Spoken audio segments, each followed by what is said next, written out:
Welcome back. तो इस video में हम बात करने वाले हैं पाइथन में ऑपरेटर्स की कि ऑपरेटर क्या हैं, कितने हैं, कैसे कैसे हम उसका यूज़ करते हैं। इससे पहले प्रीवियस जो लेक्चर हुआ था वो था बूलियन पे कि पाइथन में बूलियंस क्या है। तो एक बार उसको भी देख लेना और एक सीक्वेंस में देखना ताकि पाइथन का जो बेसिक है वो कम से कम मजबूत हो जाए। साथ ही साथ नेक्स्ट वीडियो देखने से पहले थोड़ा सा रिवाइज कर लो। अगर नए हो तो एक बार को प्रीवियस टॉपिक को देख लो, या ऑपरेटर पढ़ने वाले हो या इस वीडियो के बाद में नेक्स्ट टॉपिक जो पढ़ने जा रहे हो उसको देख लो, क्योंकि मैं W3 स्कूल के ट्यूटोरियल को फॉलो करके उसको दिखा रहा हूँ। इसी के बेसिस पे मैं एग्जांपल्स भी करा रहा हूँ। तो इसमें हम देखने वाले हैं ऑपरेटर्स की ऑपरेटर्स कितने हैं। जिन लोगों ने पहले से कोई प्रीवियस लैंग्वेज पढ़ रखी है, सी या C++ या जावा, कोई भी, जैसे जो BCA या MCA बीटेक वगैरह कोर्सेज किए हुए हैं, उन्होंने कोई ना कोई लैंग्वेज पढ़ी होगी। फर्स्ट ईयर सेकंड ईयर तक करा दिया जाता है। तो ऑपरेटर्स जो है, या पाइथन, पूरे पाइथन की बात की जाए, जितने भी बेसिक कॉन्सेप्ट्स हैं प्रोग्रामिंग लैंग्वेजेस के, ये हर एक लैंग्वेज में मिलते हैं।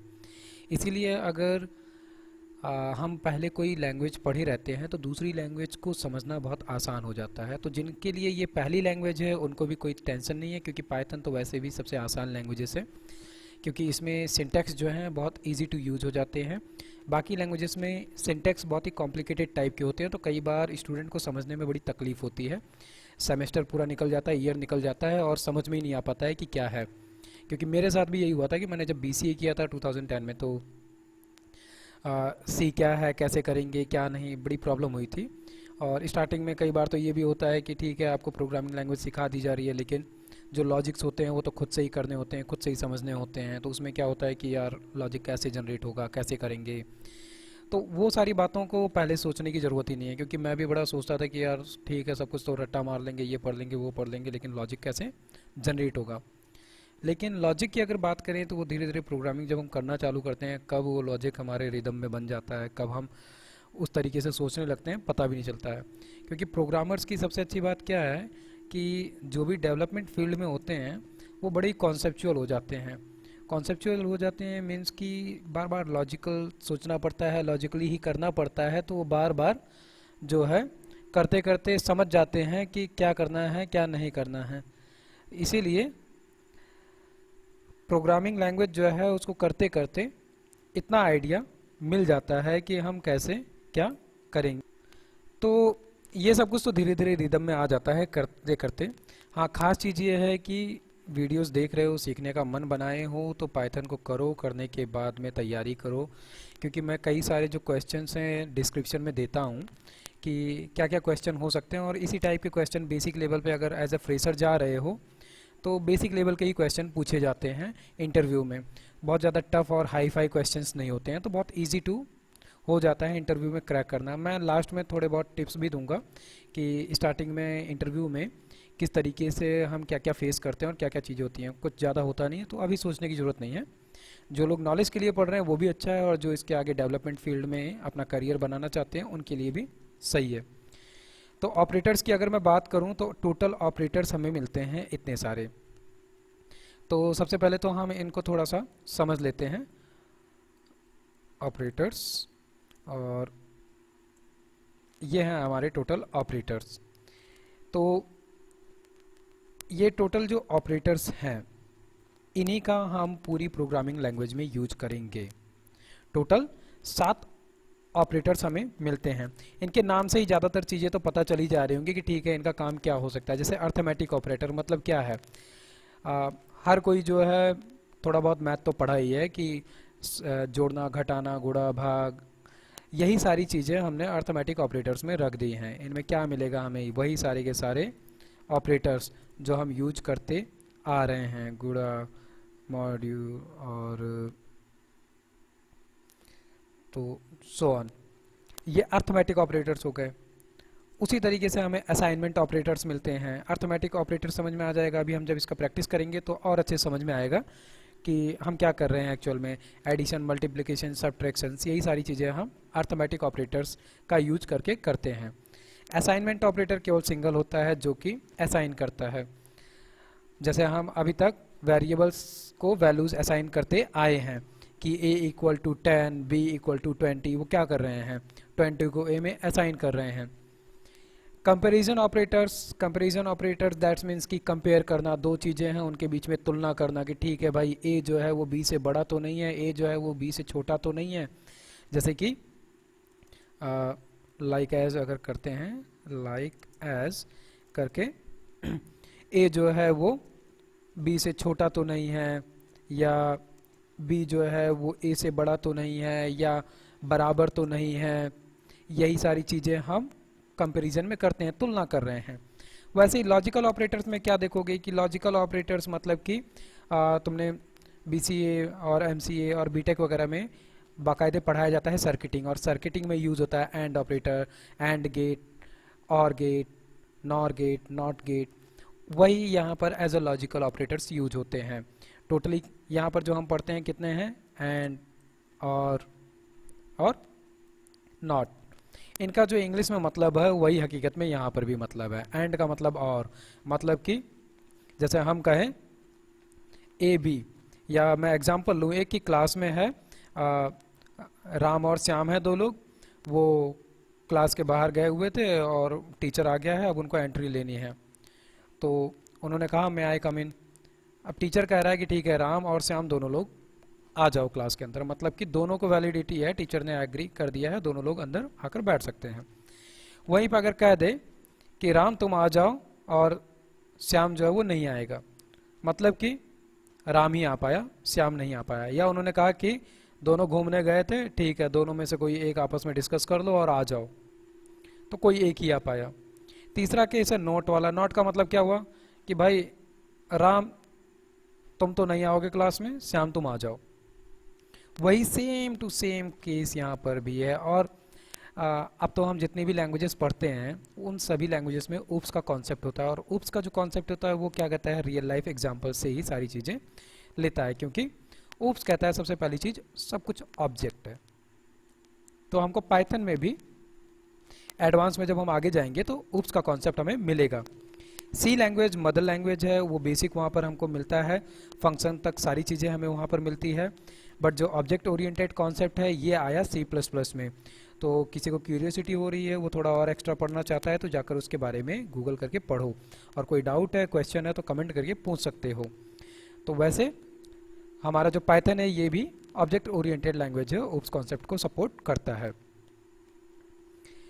आइडेंटिटी ऑपरेटर का मतलब यही है कि आइडेंटिटी बताना कि किसकी क्या आइडेंटिटी। जैसे हम अपनी आइडेंटिटी होती है कि ठीक है गवर्नमेंट हमें एक आईडी प्रूफ देती है, पासपोर्ट, आधार कार्ड या वोटर आईडी, वैसे ही यहाँ पर भी हम ऑपरेटर्स को आइडेंटिटी देते हैं। मेंबरशिप ऑपरेटर्स इसी तरीके से होते हैं, उनको भी हमें भी देखेंगे। बिटवाइज ऑपरेटर जो होते हैं इनको भी देखेंगे। मेनली जो है ऊपर के ये चार ऑपरेटर्स, अर्थमेटिक, असाइनमेंट, कंपैरिजन और लॉजिकल ऑपरेटर्स, इन्हीं का सबसे ज़्यादा यूज होता रहता है। तो वन बाय वन हम देखना चालू करते हैं कि एक्चुअल में क्या कोडिंग में करने वाले हैं। मैं थोड़ा सा फॉन्ट को और बड़ा कर लेता हूँ एक बार, कि ताकि थोड़ा और बेस्ट तरीके से विजुअलाइज हो। ठीक है, तो हम चलते हैं आगे और वन बाय वन देखते हैं। तो अर्थमेटिक ऑपरेटर की अगर बात करें तो अर्थमेटिक ऑपरेटर में हमें यहाँ क्या मिल रहा है, addition, subtraction, multiplication, division, module, exponential और फ्लोर डिवीजन। तो इनको खुद से भी करके चेक कर सकते हो। जैसे हम यहाँ पर एक छोटा सा एग्जांपल लेते हैं, a equal to 5, b equal to 6। अब अगर आपको थोड़ा सा एग्जांपल और करना है तो प्रीवियस लेक्चर में देखोगे कि मैंने यूज़र इनपुट के बारे में बताया था कि हम यूज़र से कैसे इनपुट ले सकते हैं। तो आप एक्सरसाइज कर सकते हो इसी पे कि एक प्रोग्राम बनाओ जिसमें कि यूज़र से दो वैल्यूज़ का इनपुट कराओ, a और b, और इसके बाद में उनका क्या कराओ, सम। तो यहाँ पर a प्लस b हमने किया और इसको हम क्या करते हैं, प्रिंट करा लेते हैं, प्रिंट। और मैं हमेशा न्यू लाइन लेता रहता हूँ ताकि आपको वैल्यू अच्छे से समझ में आए कि रिजल्ट में क्या वैल्यू आ रही है। और यहाँ पर हमने सम वैल कर दिया। रन करने के लिए हमने यहाँ पर क्लिक किया और टर्मिनल में हमें इसका रिजल्ट मिल गया कि सम होकर वैल्यू क्या आई। ठीक है, 12 आ गई। ये तो काम किसका हुआ, ठीक है, ये छोटा सा काम था, हमने सम कर लिया। और यहीं पर एक काम और हम क्या कर सकते हैं, आप इसी तरीके से सब्ट्रैक्शन, मल्टीप्लिकेशन, डिवीजन करके देख लेना, मॉड्यूल भी करके देख लेना। हम देखते हैं एक्सपोनेंशियल की डबल स्टार क्या कर रहा है। तो यहाँ पर ही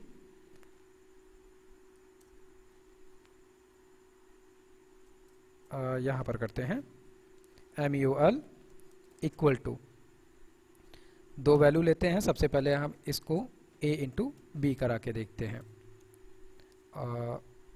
A इंटू बी कराया और हमने क्या किया, प्रिंट के लिए हम इसी को कॉपी पेस्ट कर लेते हैं। तो यहाँ पे MUL बैल आ गई और यहाँ पे हम चेंज कर देते हैं MUL। और एक बार फिर से हम रन करते हैं और देखते हैं हमें रिजल्ट क्या मिला। 7 बचे या 5 सत्ते 35 आ गया। लेकिन हमने यहाँ पर क्या देखा, एक्सपोनेंशियल। एक्सपोनेंशियल मतलब कि इसके पावर में जो वैल्यू है उसको ये हमें रन करके दे देगा एग्जाम्पल। तो ये तो एक्सपोनेंशियल क्या हो गया कि 5 का पावर 7 था। हम इसको थोड़ा सा छोटा करते हैं और इसको हम कर देते हैं या ऐसा भी करने की क्या ज़रूरत है, हम एक एक्सपोनेंशियल निकाल लेते हैं सीधे। और हमने रन किया और हमें आंसर क्या मिल गया, 3125।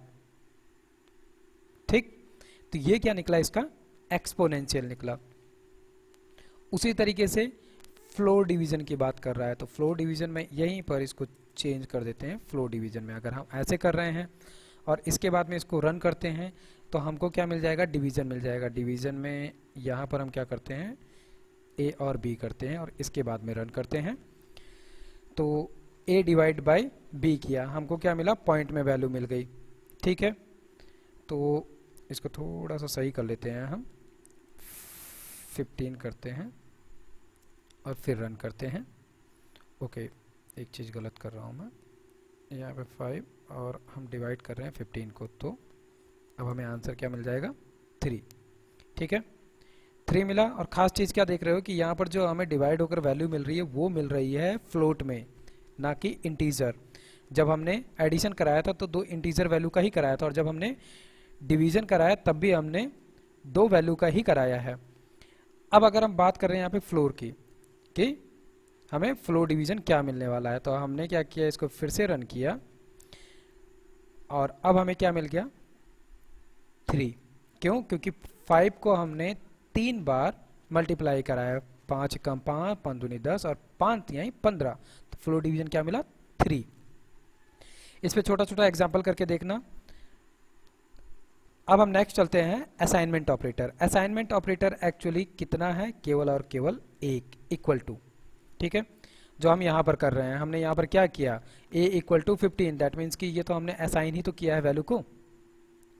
तो यहाँ पर हम कमेंट क्या कर सकते हैं, A को 15 नंबर असाइन किया यूजिंग इक्वल टू साइन।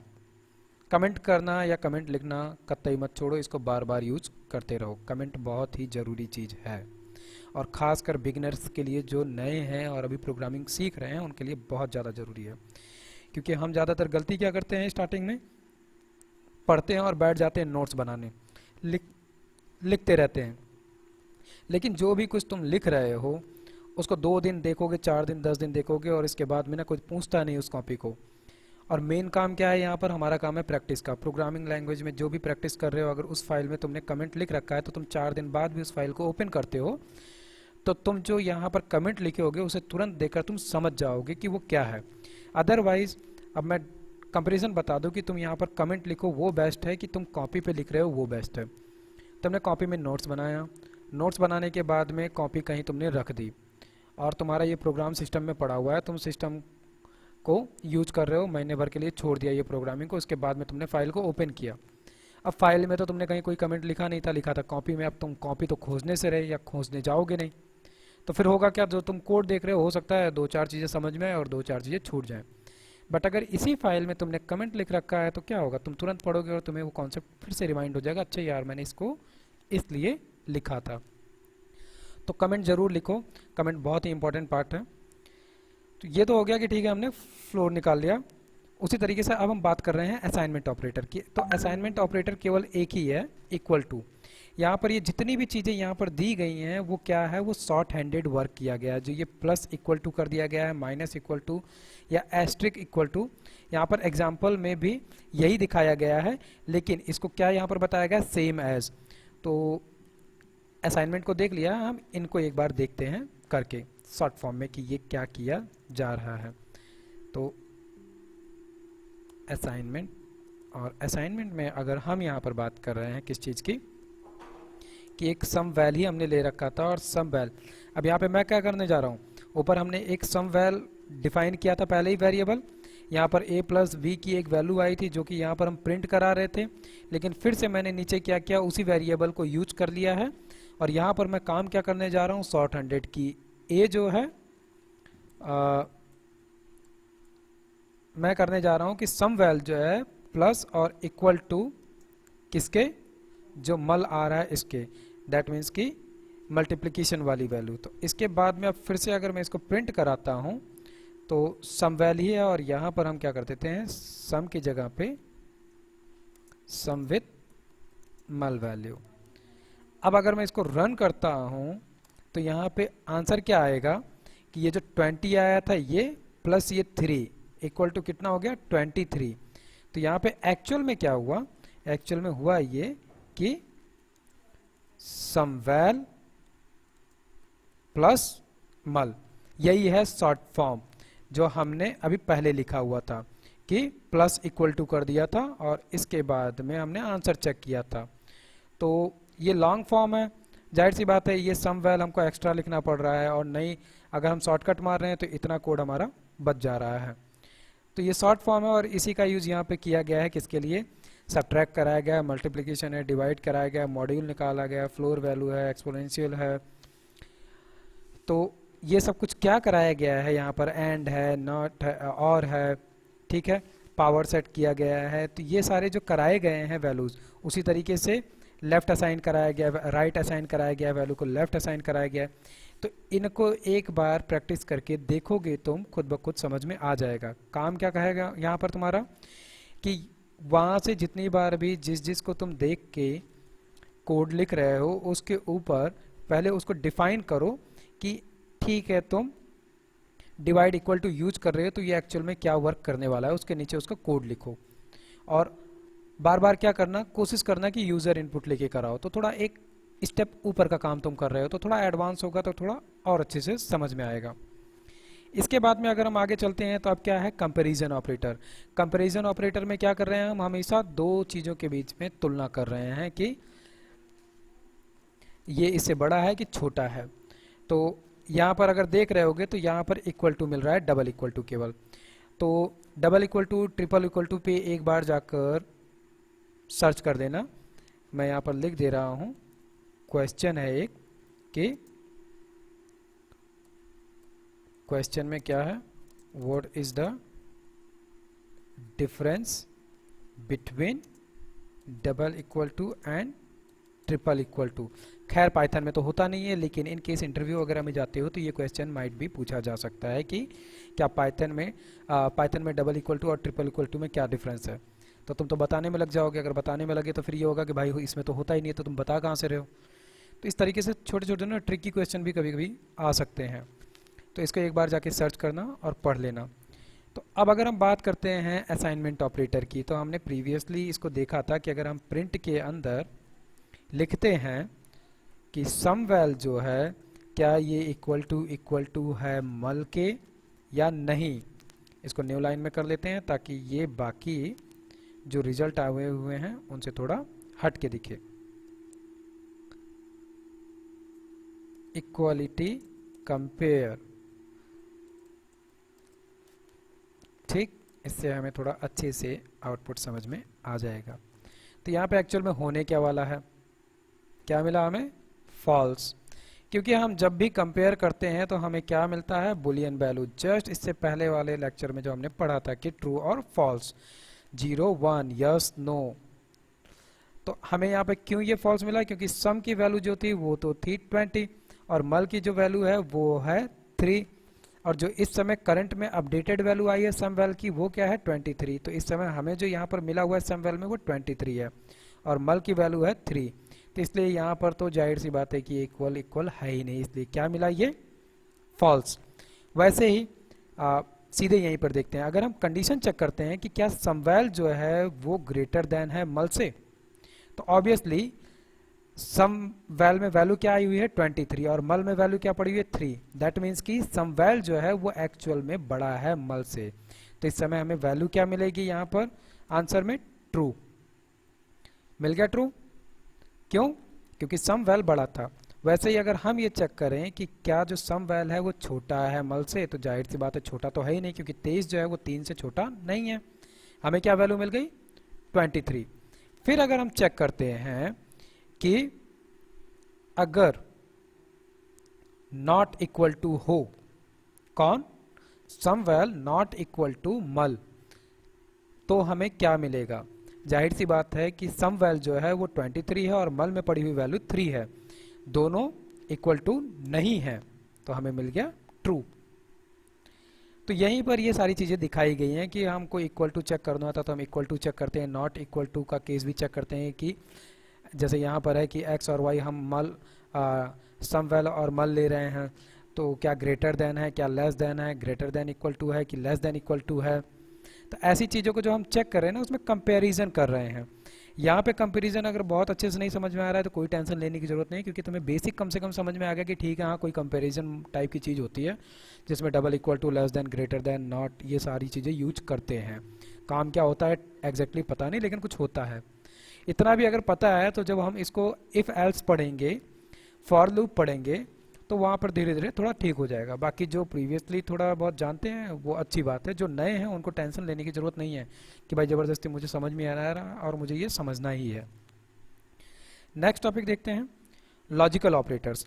तो अभी मैंने बात की थी कि लॉजिकल ऑपरेटर्स जिन लोगों ने कोई लॉजिक क्या कहते हैं प्रीवियस लैंग्वेज पढ़ी हुई है तो उनको गेट्स वगैरह मिला रहा होगा, और गेट्स में क्या मिला एंड और नॉट यहाँ पर होता है। तो इसमें भी अगर हम प्रिंट कराने चलते हैं, और प्रिंट क्या कराएंगे हम फिर से उसी सम वैल और मल को ही प्रिंट कराएंगे। तो यहाँ पर हम क्या लिखते हैं, लिखते हैं लॉजिकल आउटपुट, और लॉजिकल आउटपुट में हमें क्या देखना है कि क्या जो सम वैल है, अब यहाँ पर एक ट्रिक है। ट्रिक क्या है कि यहाँ पर जो यूज किया गया है वो कंडीशन यूज की गई है, और कंडीशन के साथ में ये एंड और नॉट यूज किया गया है। यहाँ देख रहे होगे अभी जस्ट ऊपर हम क्या यूज कर रहे थे कंडीशन की, भाई सम जो है सम वैल जो है वो मल से छोटा तो नहीं है कि बड़ा तो नहीं है, इक्वल टू नहीं है। लेकिन यहाँ पर क्या हो रहा है, डबल के बीच में, दो कंडीशनों के बीच में लग रहा है एंड और नॉट, क्योंकि ये क्या है दो लोगों के बीच में कंपेयर कराता है, या दो से ज़्यादा के लिए, कि मान लो भाई कि 2, 4, 10 लोग हैं और उनके बीच में अलग अलग कंडीशन चेक करनी है। तो वैसे ही मान लो कि हमने यहाँ पर पहले एक कंडीशन लगाया कि सम वैर ग्रेटर देन मल, ठीक। तो इस पे तो अभी तक हमें क्या मिल रहा था, ट्रू मिल रहा था। हमने यहाँ पर क्या किया, एंड लिख दिया। एक चीज़ ध्यान रखना कि यहाँ पर जो हम यूज कर रहे हैं एंड और नॉट यूज कर रहे हैं, बाकी लैंग्वेजेस में जैसे PHP वगैरह में क्या मिलता है हमको, ये साइन यूज करने पड़ते हैं। ये एंड का साइन होता है, ये और का साइन होता है, और ये नॉट का साइन होता है, लेकिन यहाँ पर हमें बाकायदे लिखना पड़ता है एंड, ठीक है। तो एक और चीज़ कि मैं अभी कैपिटल में लिख रहा था, कैपिटल सपोर्ट नहीं करेगा, मैंने एंड लिखा, ठीक है। क्या दे दिया यहाँ पर इसने, अनएक्सपेक्टेड टोकन, ठीक है। तो अनएक्सपेक्टेड टोकन है, दैट मीन्स कि मुझे इसको लिखना था स्मॉल में। तो हम यहाँ पे क्या कर रहे हैं कि भाई सम वैल जो है वो बड़ा है मल से कि नहीं, हाँ बड़ा है। और हम क्या करना चाहते हैं कि जो सम वैल है क्या वो जो है ग्रेटर देन है, एक नंबर और दे देते हैं स्टैटिक 50। अब दो कंडीशन हमने चेक की और इसके बाद में हमने यहाँ पर रन कर दिया। रन करने के बाद में लॉजिकल आउटपुट क्या मिला, फॉल्स। क्यों मिला फॉल्स, क्योंकि सम वैल जो था वो मल से ग्रेटर देन था, क्योंकि इसमें 23 पड़ा था और इसमें 3 पड़ा था। लेकिन हमने यहाँ पर जो लॉजिकल ऑपरेटर वो यूज किया, वो क्या किया, एंड का मतलब क्या हुआ कि ये वाली कंडीशन और ये वाली कंडीशन जब दोनों सही होंगी तब हमें यहाँ पर मिलेगा ट्रू, अदरवाइज ट्रू नहीं मिलेगा। तो यहाँ पर जो सेकंड वाली कंडीशन थी वो गलत हो गई, क्योंकि सम वैल में पड़ी हुई वैल्यू थी 23 और हमने उसको क्या कह दिया कि भाई सम वैल अगर बड़ा है 50 से तो आगे बढ़े। तो सम वैल तो 23 है, 50 से बड़ा है नहीं, मतलब कि ये वाली कंडीशन हो गई गलत। तो इसके अब इस वाली कंडीशन के सही या गलत होने से कोई फर्क पड़ता ही नहीं है। लेकिन अब अगर हमें वहाँ पर फॉल्स की जगह ट्रू चाहिए तो हम क्या कर देंगे, एंड की जगह लिख देते हैं और। तो इससे क्या होगा कि ठीक है, चाहे ये वाली कंडीशन या ये वाली कंडीशन में से कोई भी एक कंडीशन सही होती है तो हमें ट्रू मिल जाएगा। तो अब अगर हम रन करते हैं तो लॉजिकल आउटपुट हमें ट्रू मिल जाएगा। या फिर हमने यहाँ पर यूज कर लिया नॉट का कि भाई जो सम वैल है ग्रेटर देन मल, और दूसरा हमने क्या यूज कर लिया, ओ यहाँ पर एक छोटी सी दिक्कत है कि जो हम नॉट यूज करते हैं वो इस तरीके से यूज करते हैं, ठीक है। अभी तक हम क्या कर रहे थे, दो अलग अलग कंडीशन है उनके बीच में एंड या और रख रहे हैं, लेकिन जो नॉट होता है उस केस में हमें बस ये करना होता है कि ये जो व्यक्ति है इसको नहीं आने देना, इसके अलावा बाकी सबको। जैसे हमने कहा कि मान लो राम, श्याम, राधा और सीता 4 लोग क्लास के बाहर थे और वो क्लास के अंदर आने के लिए टीचर से परमिशन मांग रहे हैं, लेकिन टीचर ने क्या कह दिया कि भाई जो केवल और केवल राधा क्लास के अंदर आएगी, इसके अलावा और कोई नहीं आएगा। तो अब चाहे जितने लोग हों वो कोई नहीं आएंगे, ठीक। वैसे ही हमने कह दिया कि राधा जो है क्लास के अंदर नहीं आएगी, उसके अलावा जितने लोग हैं वो सब आएंगे। तो नॉट की कंडीशन क्या हो गई, नॉट की कंडीशन में हमको क्या करना होगा कि हमने कहा कि नॉट कौन, सम वैल जो है, अगर ये सम वैल ग्रेटर देन है मल से तो ना आए, ठीक है। तो हमने यहाँ पर रन किया और रन करने के बाद में हमको कंडीशन क्या मिल गई, फॉल्स। क्यों मिली फॉल्स, क्योंकि सम वैल जो है वो तो भाई बड़ा है मल से, क्योंकि सम वैल में 23 पड़ा था और मल में पड़ा था 3, और हमने कंडीशन क्या दिया, नॉट, कि सम वैल ग्रेटर देन मल जो है उसको आना नहीं है। इसी कंडीशन को अगर हम उल्टा कर दें कि अगर सम वैल जो है वो छोटा है मल से तो इसको नहीं लेना है। हमने फिर से रन किया, कंडीशन क्या मिल गई, ट्रू मिल गई। क्यों, क्योंकि हमने क्या कहा कि जब कभी भी ऐसी कंडीशन आए कि सम वैल की वैल्यू छोटी हो जाए मल से तो उसको मत एक्सेप्ट करना। हमने वही कह दिया कि सम वैल की वैल्यू जो है वो अगर मल से छोटी होगी तो उसको एक्सेप्ट नहीं करना है, और इसीलिए इसने एक्सेप्ट नहीं किया। तो हमें कंडीशन क्या मिल गई, ट्रू। अब माइट भी ये हो सकता है कि थोड़ा कंफ्यूजिंग हो रहा हो, तो अगर कंफ्यूजिंग हो रहा है तो अभी के लिए इसको छोड़ दो, 1-2 प्रैक्टिस करके देख लो। अगर नहीं समझ में आ रहा है तो अभी के लिए छोड़ दो, क्योंकि हमें अभी बहुत सारे कंडीशंस और प्रोग्राम मिलेगा तो हम उनको पढ़ते पढ़ते ऑटोमेटिक समझ जाएंगे। इसके बाद में नेक्स्ट ऑपरेटर क्या मिलता है, आइडेंटिटी ऑपरेटर। आइडेंटिटी ऑपरेटर कौन सा है, इज और इज नॉट। तो अगर आइडेंटिटी ऑपरेटर की बात करते हैं तो आइडेंटिटी ऑपरेटर क्या कर रहा है, कह रहा है कि आइडेंटिटी चेक कर रहा है कि जो चीज है वो एक्चुअल में है कि नहीं है, मतलब कि कंपेयर करता है सिंपली। इसको बस आइडेंटिटी बनाया गया, अदरवाइज ये करता है कंपेयर ही है। जैसे कि तुम यहाँ पर अगर आकर पढ़ते हो डिस्क्रिप्शन तो इसमें भी यही चीज़ लिखी हुई है। हम अगर यहाँ पर आइडेंटिटी की बात कर रहे हैं तो मैं मैंने प्रिंट को कॉपी किया था, इसको फिर से कॉपी करके पेस्ट करते हैं। पेस्ट करने का कोई फ़ायदा नहीं है वैसे, फिर से हम प्रिंट करते हैं और यहाँ पर क्या करते हैं, आइडेंटिटी चेक करने के लिए करना है हमें। तो आइडेंटिटी के लिए ऑपरेटर कौन सा मिल रहा है, इज और इज नॉट, ठीक है। तो इज का मतलब क्या हुआ कि जो सम वैल है क्या ये मल है, दैट मीन्स कि दोनों इक्वल है कि नहीं है। तो इक्वल तो है नहीं, हम इसको प्रिंट करते हैं, प्रिंट करने पे क्या मिला, फॉल्स मिला। क्यों? क्योंकि सिंपली इसका मतलब ये हुआ कि सम वैल जो है क्या वो मल है, मतलब कि क्या राम श्याम है, तो राम श्याम तो है नहीं, राम राम है। तो वैसे ही अगर हम यहाँ पर कर देते हैं इज नॉट, कि क्या सम वैल जो है वो मल तो नहीं है, बिल्कुल मल तो है ही नहीं, क्योंकि सम वैल है और मल मल है। अब अगर हम इसको रन करेंगे तो हमको यहाँ पे मिल जाएगा ट्रू। ठीक, तो ये आइडेंटिटी ही चेक कर रहा है कि ये पहला व्यक्ति जो है ये दूसरे व्यक्ति के बराबर है कि नहीं है। दैट मीन्स कि वही असाइनमेंट ऑपरेटर जो हम यूज कर रहे थे डबल टाइम इक्वलिटी चेक करने के लिए, इक्वल टू कि ए जो है वो बी के बराबर है कि नहीं है। तो इसका अगर हम नॉर्मल सा एग्जांपल ले तो हमारा जो आईडी प्रूफ होता है, अगर उसमें एक भी स्पेलिंग हमारे किसी दूसरे डॉक्यूमेंट से अलग हो तो कोई भी उसको वैलिड नहीं मानता है। ज़्यादातर लोगों के साथ में 10th या 12th में क्या होता है, मार्कशीट में एक दो स्पेलिंग इधर उधर हो जाती है, जिसकी वजह से उन्हें आगे चल के जब पासपोर्ट्स वगैरह बनवाना होता है तो प्रॉब्लम होती है। फिर वो स्कूल के चक्कर मारना चालू करते हैं और उसको ठीक करवाते हैं।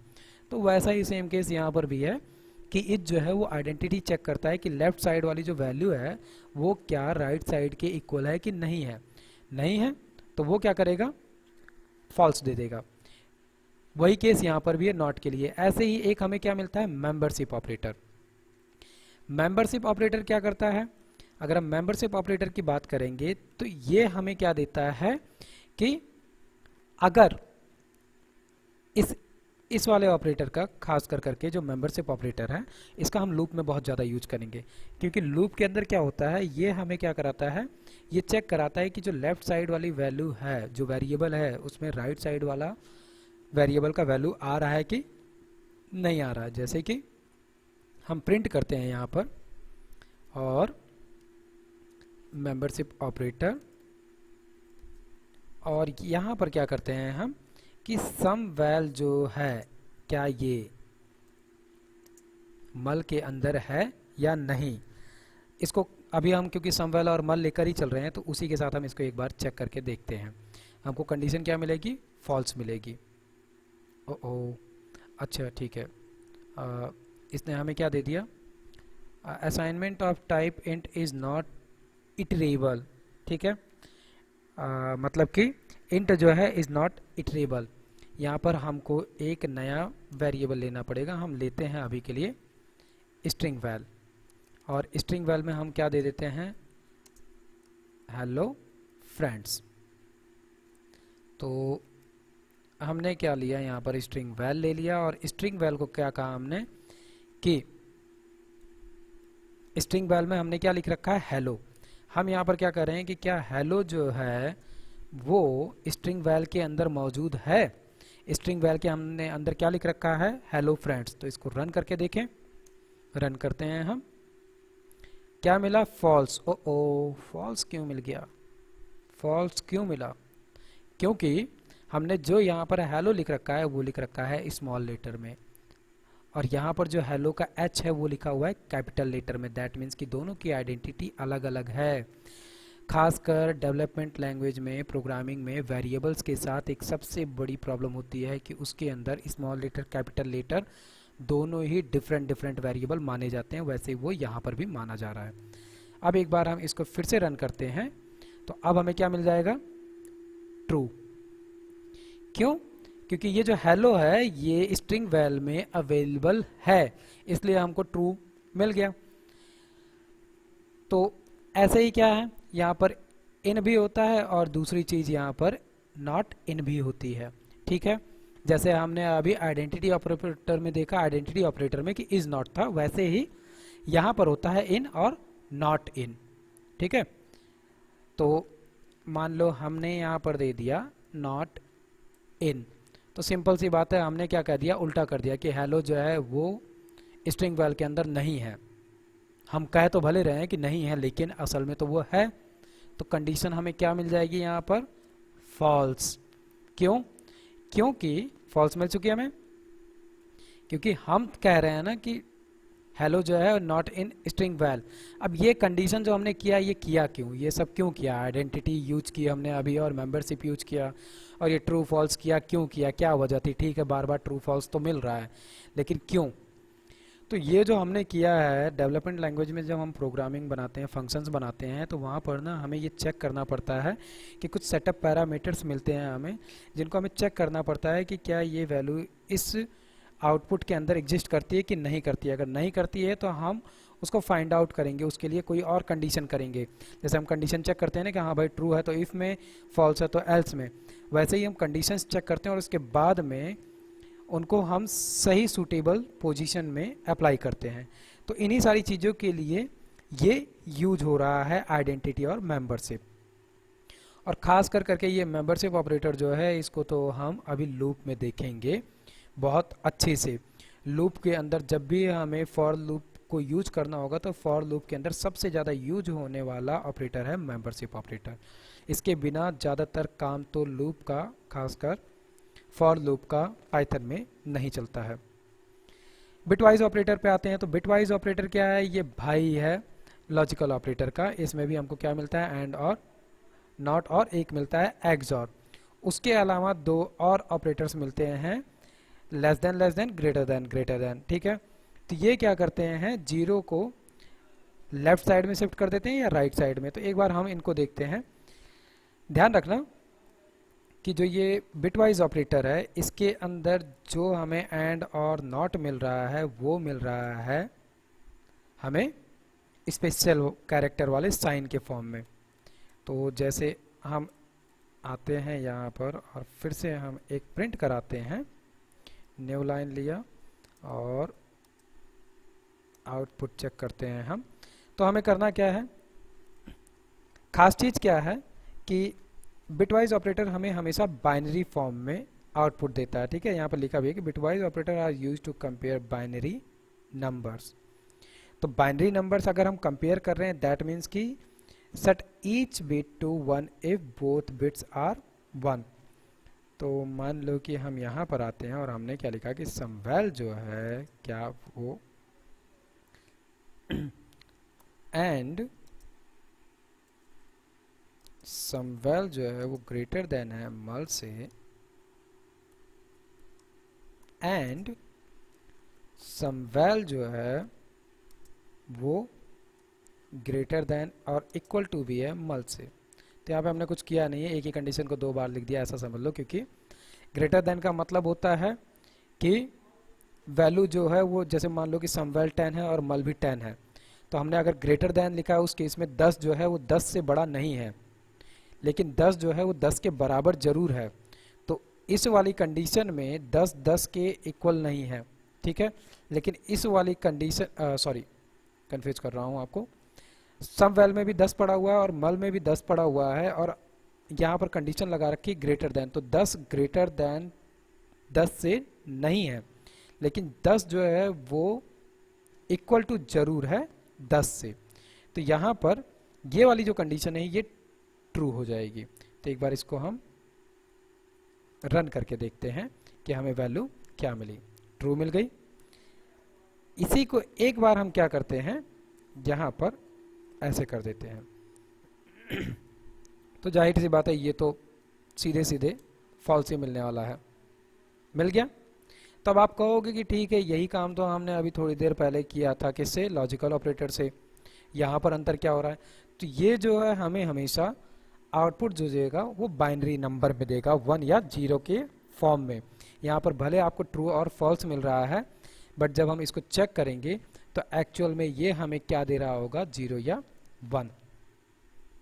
उसी तरीके से यहाँ पर और ऑपरेटर्स दे रखे इन्होंने, जैसे कि और हो गया। एक्सऑर का केस क्या है? एक्सऑर का केस क्या है कि set each bit to 1 if only once of 2 bits is 1। ठीक है, तो इस वाले केस में क्या है कि केवल 1 को वो कंपेयर कर रहा है जब वो 2 बार मिले हों। तो वैसे ही नॉट वाला केस क्या है कि ठीक ट्रू का फॉल्स और फॉल्स का ट्रू, जो हमने अभी करके देखा था। उसी तरीके से ये शिफ्ट करने वाला केस है। ठीक है, तो इन ऑपरेटर्स को अभी हम नहीं भी देखते हैं तो कोई दिक्कत नहीं है, क्योंकि अभी के लिए इतना ज़्यादा है, और बहुत ज़्यादा ओवर कर देने पे या बहुत ज़्यादा चीज़ें एक बार में ही समझने से दिक्कत होती है। तो इनको हम आगे देखेंगे, इनकी ज़रूरत हमें पड़ेगी जब हम रिजेक्ट्स वगैरह पढ़ेंगे, तो इनकी ज़रूरत बहुत अच्छे से पड़ेगी। तो अभी के लिए आप इन्हीं का प्रैक्टिस करो, एक्सरसाइज करो, और जो भी कोई प्रॉब्लम आ रही है, कहीं नहीं समझ में आ रहा है, तो उसको कमेंट करके पूछो ज़रूर। डाउट्स को लेकर आगे चलना डेवलपमेंट लैंग्वेज में बहुत ही खतरनाक होता है, क्योंकि ये जो कन्फ्यूजन अभी आपके दिमाग में बन रहा है वो अगर इसी टाइम नहीं दूर हुआ तो आगे चल के वो आपको बहुत ही प्रॉब्लमेटिक सिचुएशन में डाल सकता है। तो ऑपरेटर्स जो है इनको यहाँ पर देखो, ये बार बार हमें आगे मिलेंगे क्योंकि ये बहुत ही बेस है प्रोग्रामिंग लैंग्वेज का। इन्हीं ऑपरेटर पे पूरा का पूरा प्रोग्रामिंग लैंग्वेज चलता है। तो इन पे प्रैक्टिस करो, बार बार यूज करो। समझ में आ रहा है, अच्छा लग रहा है तो लाइक कर दो, शेयर करो, फ्रेंड्स को भी बताओ। और आगे चल के मैं जब ये हमारा बेसिक और एडवांस का कोर्स ख़त्म होगा तो एक प्रोजेक्ट भी कराऊंगा, और प्रोजेक्ट जो होगा उसका सोर्स कोड और जो हम अभी भी कोड कर रहे हैं ये सब कुछ मैं गिटहब पे अपलोड करता रहता हूँ, तो आपको ये सारा का सारा कोड वहाँ से मिलता रहेगा। तो फिलहाल के लिए यही हमारा नेक्स्ट टॉपिक जो है वो होगा लिस्ट। तो कोशिश करना इस वीडियो को देखने के ठीक बाद W3 पे जाना, वहाँ पे लिस्ट को थोड़ा सा पढ़ लेना, ताकि जब हम उसको डिस्कस करें तो आप उस समय अपने कन्फ्यूज़न को दूर करो जो आपको नहीं समझ में आया, ना कि आप शुरू से समझना चालू कर दो, तो थोड़ा अच्छा रहेगा। अदरवाइज़ अगर नहीं कर रहे हो तो फिर आपको यहाँ पर आकर उसको समझना पड़ेगा। हो सकता है कुछ समझने में दिक्कत आए और कुछ चीज़ें क्रॉस हो जाए। तो अगर आप पैशनेट हैं, इसको करना चाहते हैं, आगे लाइफ बनाना चाहते हैं, तो सीरियसली इस टॉपिक को करो, इस कोर्स को करो, अच्छे से समझो।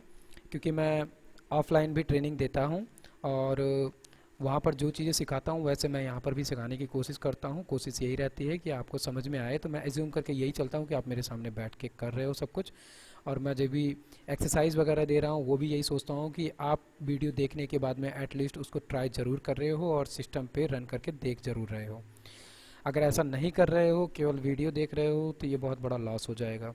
देखने का कोई ख़ास फ़ायदा नहीं होगा, वो फिर एक तरीके से टाइम वेस्टेज हो जाएगा। क्योंकि डेवलपमेंट लैंग्वेज ऐसा है कि आप 2 दिन देख कर 10 दिन बाद वापस आते हो तो आपको चीज़ें वैसे की वैसी ही फिर से लगने लगेंगी जैसे पहले थी।